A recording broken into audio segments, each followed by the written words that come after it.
बिस्मिल्लाहिर्रहमानिर्रहीम। अस्सलाम वालेकुम। Welcome to my channel biotics.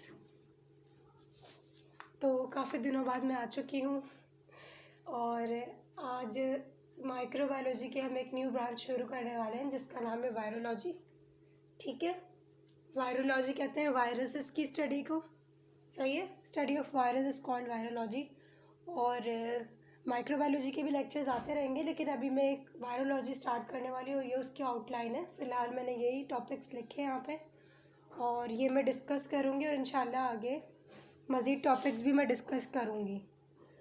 पहला टॉपिक है हिस्ट्री ऑफ वायरसेस। हम ये देखेंगे कि वायरसेस किस तरह से वजूद में है, इन पर पास्ट में क्या एक्सपेरिमेंट होते रहे हैं, और स्ट्रक्चर ऑफ वायरस किस टाइप के बने होते हैं, उनका स्ट्रक्चर कैसा, किस कंपोनेंट के बने होते हैं वायरस कितनी टाइप्स के होते हैं, हम वायरस को क्लासीफाई कैसे कर सकते हैं on the basis of their different components.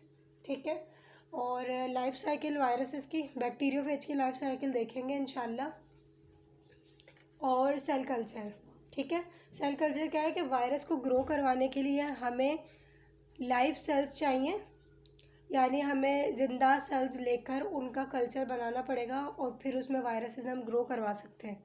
Otherwise viruses जो है आर्टिफिशियल मीडिया पे ग्रो नहीं हो सकते हैं। तो ये हम वन बाय वन डिस्कस करेंगे। आज जो हम डिस्कस करने वाले हैं वो है हिस्ट्री ऑफ वायरसेस। तो अगर हम देखें कि वायरस की क्या हिस्ट्री रही है, वायरस किस तरह से जो है वो ये मंजर आम पे आया था। वायरस पास्ट में कई तरह के डिजीज़ेस कॉज कर चुका है, जैसे कि इन्फ्लुएंज़ा। सबसे पहले हम इसकी डिजीज़ेस की बात करते हैं कि आखिर इसको इतनी अहमियत दी क्यों गई।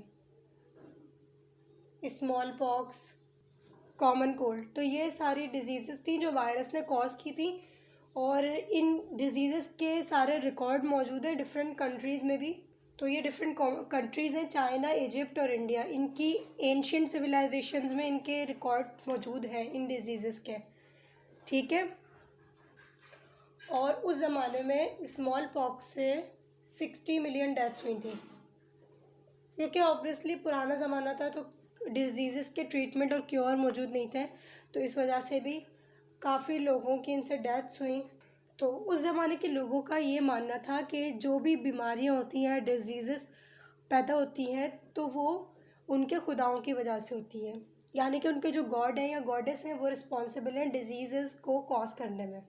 ठीक है, इसीलिए उस ज़माने के जो लोग हैं वो एडोरेशन, ऑफरिंग्स वगैरह करते थे, चढ़ावे चढ़ाते थे, ताकि जो इनके गॉड हैं वो उनसे खुश रहें, उनको वो प्लीज़ कर सकें और बदले में उन्हें कोई नुकसान ना पहुँचे।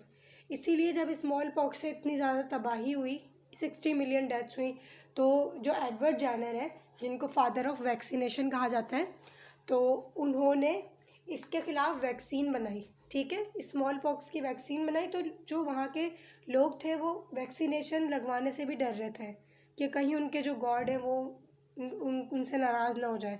ठीक, लेकिन जब वैक्सीनेशन इन्वेंट हो गई तो उसके बाद स्मॉल पॉक्स के केसेस जो है वो कम होने लगे।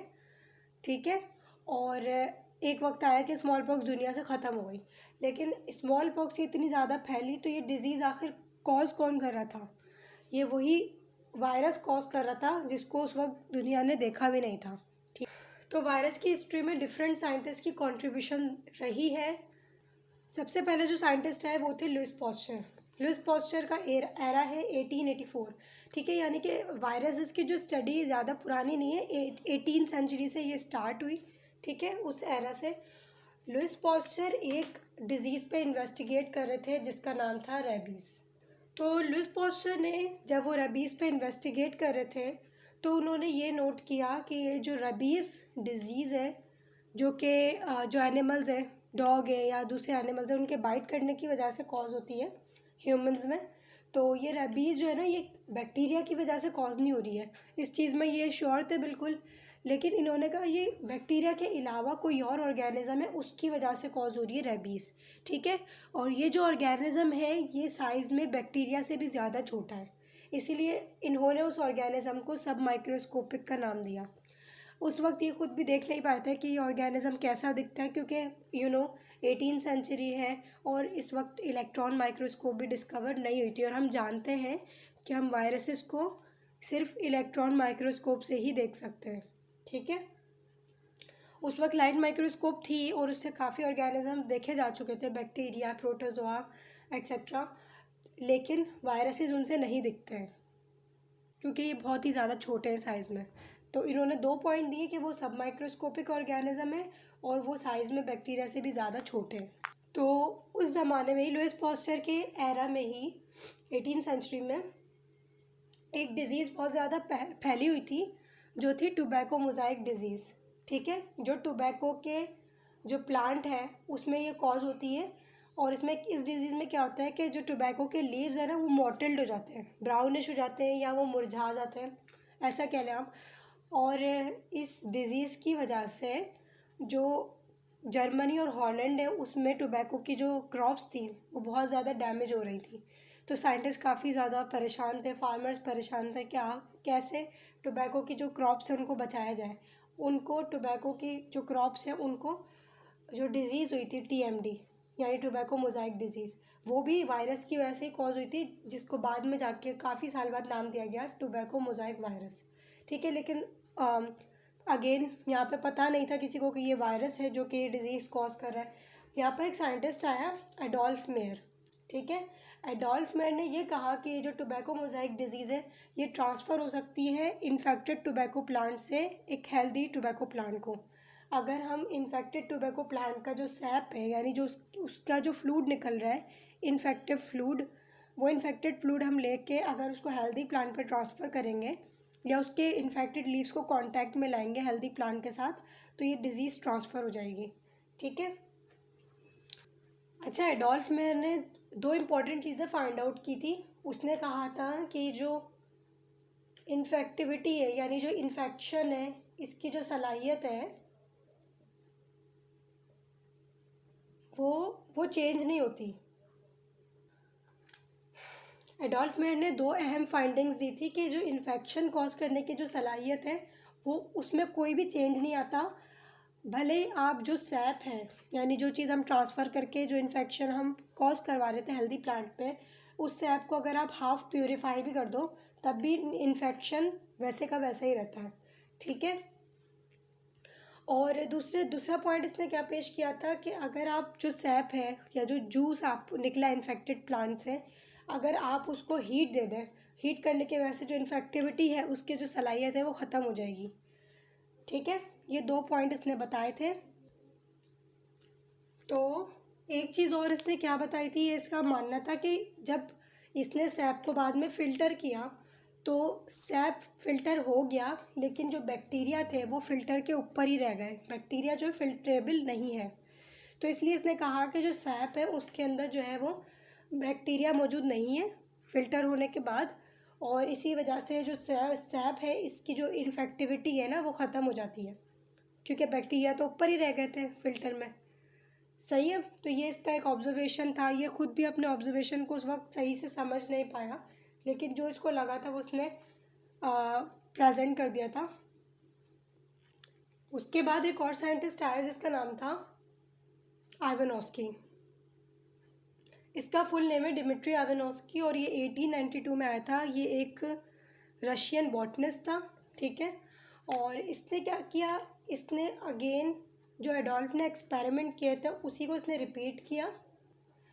एडोल्फ के एक्सपेरिमेंट इसने रिपीट किए और इसने एडोल्फ के ही रिज़ल्ट को कंफर्म किया, लेकिन यानी इसने TMV डिज़ीज़ पे ये काम कर रहा था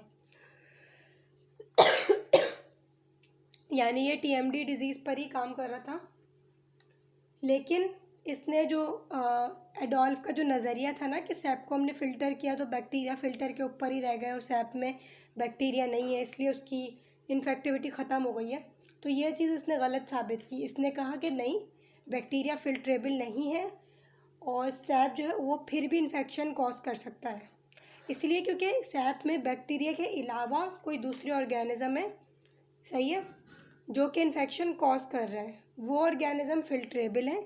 इसने उसके लिए क्या वर्ड यूज़ किया, फ़िल्ट्रेबल।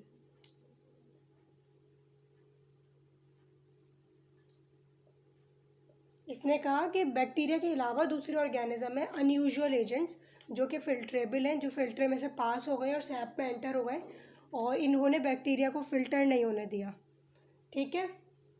और अभी तक उन एजेंट्स के लिए सब माइक्रोस्कोपिक की टर्म यूज़ हो रही थी और फिल्ट्रेबल की भी टर्म यूज़ होने लगी अब, ठीक है। और वो एजेंट कौन है आप जानते हैं अब, वो एजेंट वायरसेस हैं, लेकिन ये अभी तक पता नहीं चला है। फिर आइवानोस्की के बाद एक और साइंटिस्ट आया जिनका नाम था मार्टिनस बेजरिंग, ठीक है। इनका ईयर है 1898 में ये आए थे। इन्होंने भी जैसे आइवानोस्की ने मेयर के एक्सपेरिमेंट्स को रिपीट किया था, इन्होंने आइवानोस्की के एक्सपेरिमेंट को रिपीट किया, ठीक है। उनके रिज़ल्ट कंफर्म किए। फिर इन्होंने अपना एक सिंपल सा एक्सपेरिमेंट भी परफॉर्म किया। इसमें इन्होंने क्या किया, जैसे हम बैक्टीरिया को ग्रो करवाने के लिए एगर मीडियम बनाते हैं ना, बिल्कुल इसी तरह इन्होंने क्या किया, एक एगर मीडियम बनाया, लेकिन उसमें जो एगर थे सॉलिडिफाइड एगर, वो उन्होंने ब्लॉक्स की फॉर्म में बनाए, ठीक है। यानी मीडिया बनाया लेकिन उस ब्लॉक्स की फॉर्म में बनाया। और उसके ऊपर इन्होंने जो इन्फेक्टेड सैप था ना, टोबैको प्लांट से जो लिया था उसके लीफ से, वो इन्फेक्टेड सैप इन्होंने एगर ब्लॉक्स के ऊपर फैला दिया, सही है। और उसको कुछ टाइम के लिए इन्होंने छोड़ दिया। सैप को इन्होंने कुछ टाइम के लिए इसीलिए छोड़ा था कि अगर ये जो सैप है ये पूरा डिफ्यूज़ हो जाए, एगर के ऊपर सरफेस से लेकर अपर लेयर से लेकर लोअर लेयर तक पूरे में सैप जो है वो डिस्ट्रीब्यूट हो जाए। और इन्होंने एक चीज़ और, इनकी अजम्पशन थी कि अगर सैप के अंदर बैक्टीरिया हुए तो सैप जो है बैक्टीरिया जो है एगर को क्रॉस नहीं कर पाएंगे, क्योंकि बैक्टीरिया हमें पता है एगर को डाइजेस्ट नहीं कर सकते, और बैक्टीरिया एगर के ऊपर ही जो है वो ग्रो कर जाएंगे, एग्रीगेट बनाएंगे, मतलब ग्रो कर जाएंगे और कॉलोनीज़ बना लेंगे। लेकिन रिक्वायर्ड टाइम के बाद जब इन्होंने देखा तो इन्होंने क्या किया, ये जो सॉलिडिफाइड एगर ब्लॉक थे जिसके ऊपर इन्होंने सैप को फैला दिया था, उस एगर ब्लॉक के ऊपर की लेयर इन्होंने हटा दी, और नीचे का जो सस्पेंशन था, यानी जो नीचे का जो लिक्विड था, इन्होंने वो निकाला। और हेल्दी प्लांट्स पे जब वो ट्रांसफ़र किया तो वहाँ पे डिज़ीज़ कॉज हो गई। तो इन्होंने कहा कि जो सैप था इसके अंदर बैक्टीरिया नहीं है, क्योंकि अगर बैक्टीरिया होते तो वो एगर के ऊपर ही ग्रो कर जाते और वो सैप को नीचे नीचे एगर के नीचे मतलब वो डिफ्यूज़ नहीं हो पाते। ये कोई और ही एजेंट है जो कि एगर को भी डिफ्यूज़ कर गए, एगर को डिफ्यूज़ करके वो नीचे एगर की लेयर्स में भी चले गए। अब आप ये देख सकते हैं कि वायरस के लिए अब तक काफ़ी सारी टर्म आ गई हैं। पहले सब माइक्रोस्कोपिक आया। फिर एक चीज़ मैं आपको और बता दूं कि लुइस पास्चर ही वो पहले इंसान थे जिन्होंने वायरस के लिए वायरस का वर्ड जैसे यूज़ किया था। वायरस की मीनिंग लैटिन में है पॉइजन, ठीक है। यानी वायरस एक लैटिन वर्ड से लिया गया है जिसका मतलब है पॉइजन। पॉइजन इसलिए क्योंकि वो इन्फेक्शियस डिजीज़ कॉज कर रहा था, इस वजह से उसको वायरस का नाम दिया उन्होंने।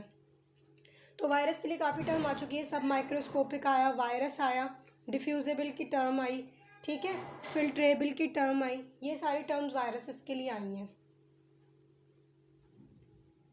ठीक है। तो ये इनका एक्सपेरिमेंट है।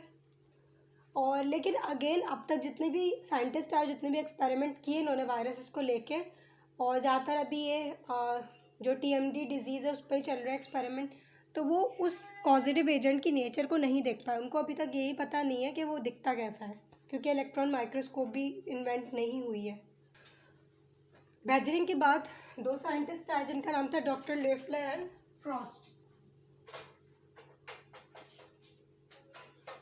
और इनका ईयर है 1899, ठीक है। डॉक्टर लेफ्लर और फ्रॉस्ट ये इन्वेस्टिगेट कर रहे थे कैटल की डिजीज़ पे। कैटल या डोमेस्टिक काउ या बुल जो है उनमें माउथ और फुट डिजीज़ हो रही थी।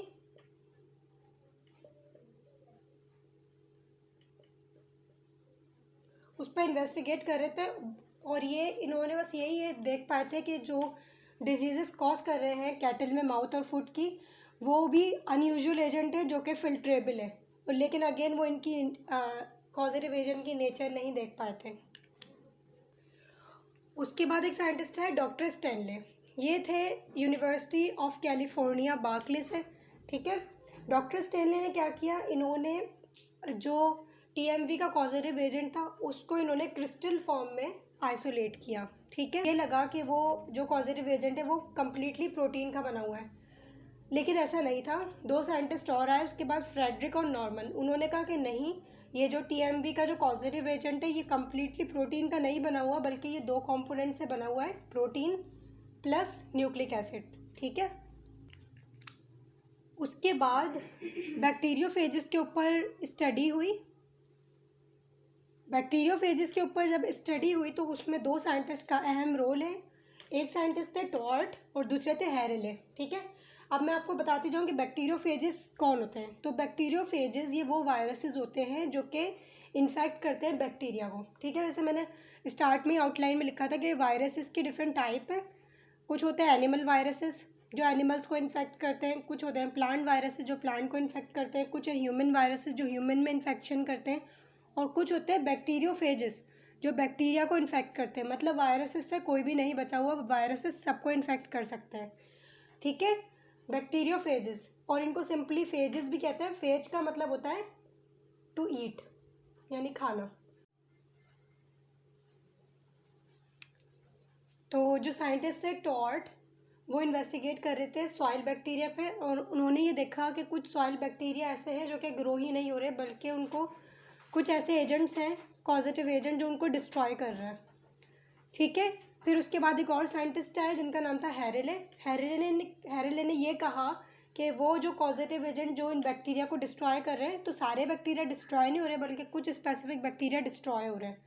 और यही वो इंसान थे जिन्होंने उन पॉजिटिव एजेंट को जो बैक्टीरिया को डिस्ट्रॉय कर रहे थे उन्हें बैक्टीरियोफेज का नाम दिया।